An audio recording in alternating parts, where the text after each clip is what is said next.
thank Sam for that welcome and for including inviting me tonight. This is something I've known you've done these banquets, I guess this is the 7th year. And, we love reading the newsletters. We love hearing about the team, following the team, both teams, and then and women. So I'd like to really thank Sam and Sabrina for continuing to keep Morgan's memory alive. It's really special to our family. And we really have been treated as part of the extended Princeton volleyball family from day one. And that's included things like hosting the team out in California, my parents' house in Santa Monica, where when the team's out on their California intersession visits, they have stayed, and I remember my parents saying they woke up one morning to find not only had they hosted many of the men's team that night, but the women's team had apparently been having such a good time that they stayed as well and just crashed on the floor and on couches, and they didn't realize they had hosted so many people. My dad was remembering earlier today that when Glenn was out on recruiting trips, they would sometimes get a call from him and they'd ask where he was when he was coming, and he'd say, well, I'm actually on your front porch right now. Are you home? Can I come in?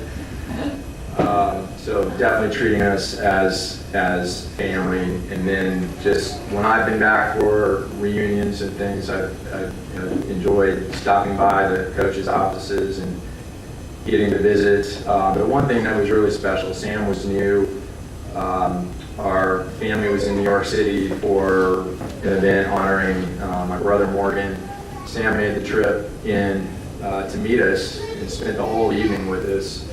And we just thought this is an incredible gesture to the family, and we really appreciated that. Another part of the extended family was hosting the team when my brother was playing for post-game meals, both on away games and games here at Princeton. And I remember being there for one of those. And we took the team afterwards out to a diner on Route 1. And it was amazing what the team could eat. And I remember Lauren Jaya could really best all comers in the food consumption department. So we were amazed at that. But it's an honor, and I think the one thing that really hit me, and Sam just alluded to it, was coming back on campus with my daughter for Princeton Preview weekend, and having Sam put the full go into sales pitch mode, even though Morgan has not played a lick of volleyball in her life, but just the energy, the enthusiasm, treating us as part of the family. So what I'd like to do tonight is, representing our whole family, is just tell you a little bit about Morgan, who he was. We love having his name attached to the endowment. Tell you a little bit about his time here at Princeton and just what the Princeton volleyball program means to us. So let me start here. So you've already seen this slide. Morgan was the youngest of three boys. My brother Clinton, 2 years younger than me and about a year and a half older than Morgan. He lives in Denver, couldn't be there tonight. But I think, like a lot of Princeton volleyball players, Morgan was a great example of what all of you are. He was extremely capable in everything he did. He was smart, athletic, team-oriented, multifaceted. He had all sorts of interests. Flying early on was one of his interests. He got his pilot's license at age 16. He flew radio-controlled airplanes. He loved sports. He had a mischievous streak, though, that a lot of his teammates remember. You never knew when he might throw a snowball your way, so you always had to be on the lookout. One might come sailing through your window if you left it open at the ski lodge.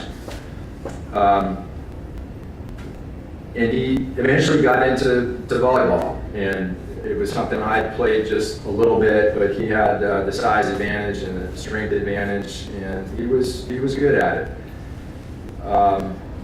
And so 2 quick stories I want to tell about volleyball before Morgan got to Princeton. One involves me. When I was a sophomore, the USA men's national team was playing Brazil at Jadwin Gym. And I have no idea how that came about, or whether they still do things like that, but I gathered a bunch of students to come watch Karsh Karai and Steve Timmons and Eric Sato, who was a friend from Santa Monica High School. And we came to the game. There were a lot of the Princeton team were there, coach was there. And I got my nerve up to invite Eric Sato to come to a dorm party we were having afterwards, and asked if he wanted to invite some of the men's teammates to come, and he said sure. And then I invited some of the volleyball team. Dean King was a year ahead of me, and I knew him, or 2 years, and I knew him from Samuel High. So it ended up being this great party at 1915 Hall in Butler with members of the men's national team and the volleyball team, and I was definitely the big man on campus for a night. That was the only night. I'm not sure they were very impressed with the Princeton party scene. But,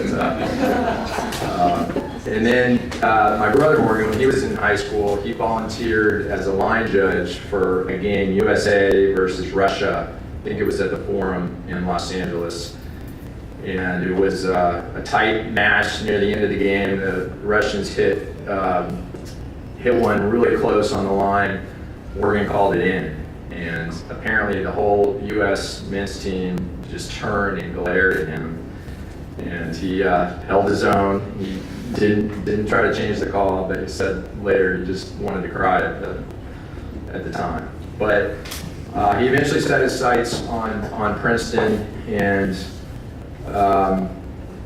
coming here to play volleyball, to be a mechanical and aerospace engineer, and another Princeton family connection for me was I got to be the one to tell him he was admitted. Glenn called me in my dorm room in Spelman. This is back, I guess, when you had landlines in the dorms, and told me he'd heard from the admissions office that Morgan was officially in, that I wanted to tell him. I said sure. Of course, I tried to turn that into a prank, and when I called my brother, I said, Coach just didn't have the heart to tell you himself. He wanted me to do it. But I couldn't hold on to that for very long. I was so excited to have him here. So he got here.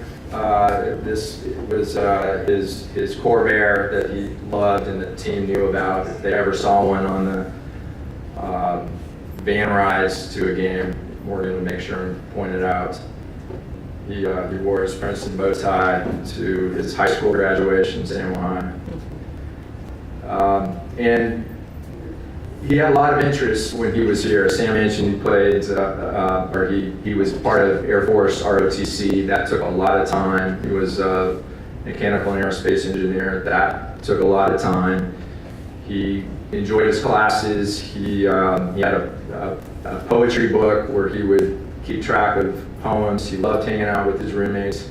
But I think the volleyball team was really his heart and soul, his family.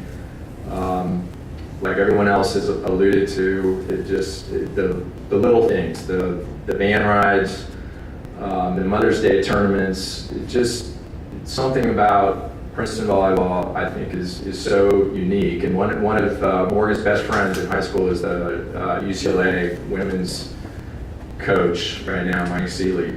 And I think it's a very different experience. I mean, it's here you are encouraged, as everyone has said tonight, to be yourself, to have other interests. You're supported in that, and that's definitely, I think, what Morgan felt when he was here. But it was, the competition was definitely part of it, but the camaraderie, the support of teammates, and one of the things that was neat, I think, that exemplified this, and you can see it was a pretty good team here, ranked 18th in the country, but Morgan had a teammate, Trevor Brazier, who was a setter and was gone for 2 years on his Mormon mission. And Morgan kept a season-long letter going to Trevor just to tell him about what was going on campus and with the team. And You can challenge it. I'm not going to do it before and it can be proven again. Come on, I need the beer. Hey, you guys, we got Okay, so that's a little taste of 1992 traveling in the van, and you know, Morgan, the Banquet dudes, I think is just absolutely something Morgan would appreciate to this day. The 6-man beach tournament and dressing up as Frenchmen or whatever the costume is. I mean, that is something you would have completely embraced. He loved his time on campus. This is seen just before house parties. I got one last clip that will show Morgan had a certain inner goofiness that he was never shy about. The team embraced it and just wasn't afraid to ham it up.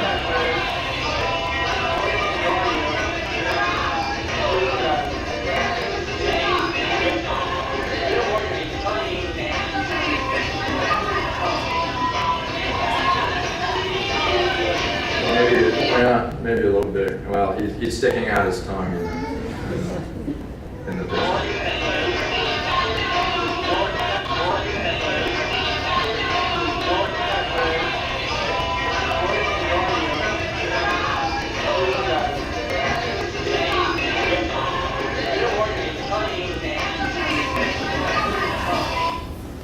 So they had a lot of fun. Michelle Gowdy also perished in a plane crash, but they had a neat, really special relationship. So, you know, part of the family connection here includes the men's volleyball award, and I actually don't know where that is right now. I don't think it's in Bill and June. I think it's coming.